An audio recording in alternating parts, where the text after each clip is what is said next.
Hi, my name's Ashley Reichert. I'm the Washington County Clerk here in Washington County.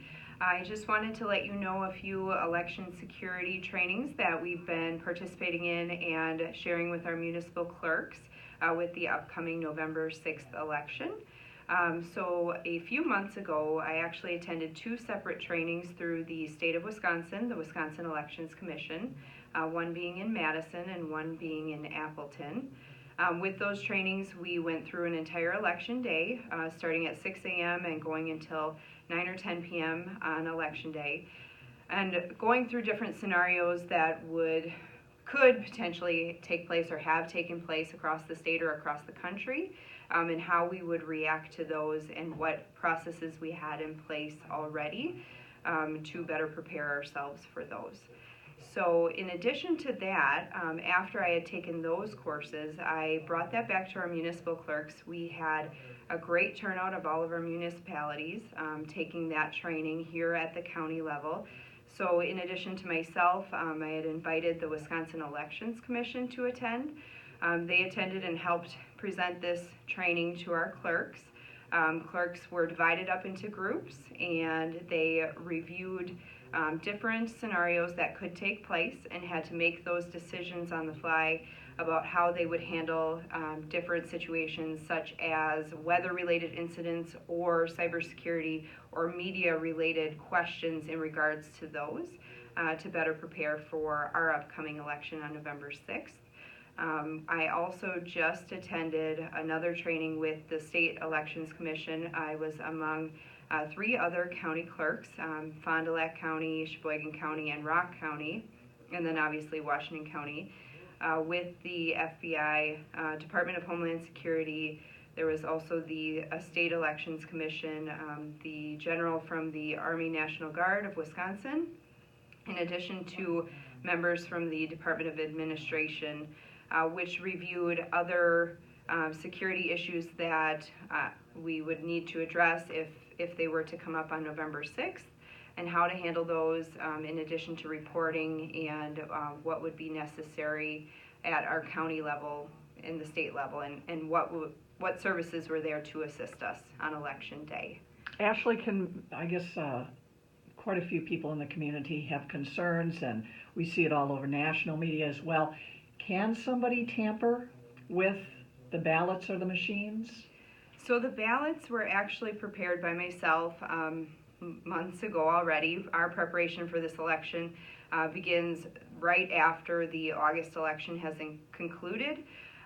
So with the ballots, those are prepared by myself, they're reviewed by myself, reviewed by another staff member, and then reviewed by the State Elections Commission, in addition to several municipalities reviewing candidates if they were their municipalities on the ballot, such as referendums. I have them review those as well. So with the ballots themselves, nothing could be affected. I mean, they're all printed ballots, so you're able to see everything that is on the ballots. Regarding testing of our ballots and the reporting with our machines that we utilize at each polling location, that database is prepared by myself in addition to a third-party vendor, and then once we receive those, memory cards are downloaded here in the county clerk's office, where I test the database and test the reporting documents that come from feeding the ballots through. In addition to the municipalities, each municipal clerk does a test prior to their public test.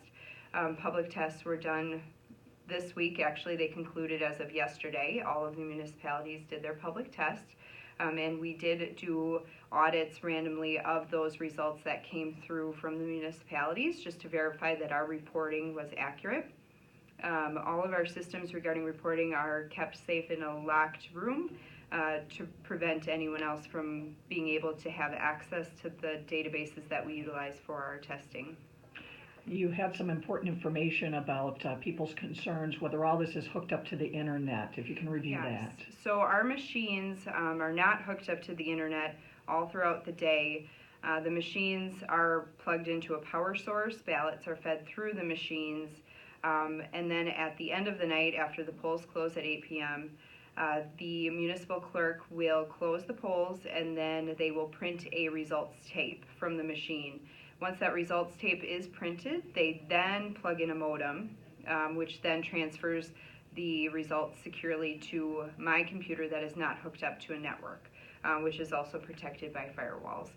So the machines at the end of the night do end up getting plugged in wirelessly to a wireless modem, but are not connected throughout the entire day. And again, we do have a canvas where we canvass all the results, which will be the Monday following the election, where we will be reviewing those tapes that were printed prior to the machines being plugged into the modem, with the results that we have reported on our end. Some of the stats, Ashley, for the in-person absentee voting as of this Friday morning. The absentee voting, as far as we've seen, has been extremely high. I know the Village of Richfield had absentee voting totals either yesterday or the day before of 19% voter turnout already, which is extremely great to see. Our goal is to have as many legal age registered voters vote. It's their right, and we strive to have a high turnout. And then November 6th, Election Day, people can start coming out to the polls. They can come out to the polls at 7 a.m. Polls open, and polls close at 8 p.m.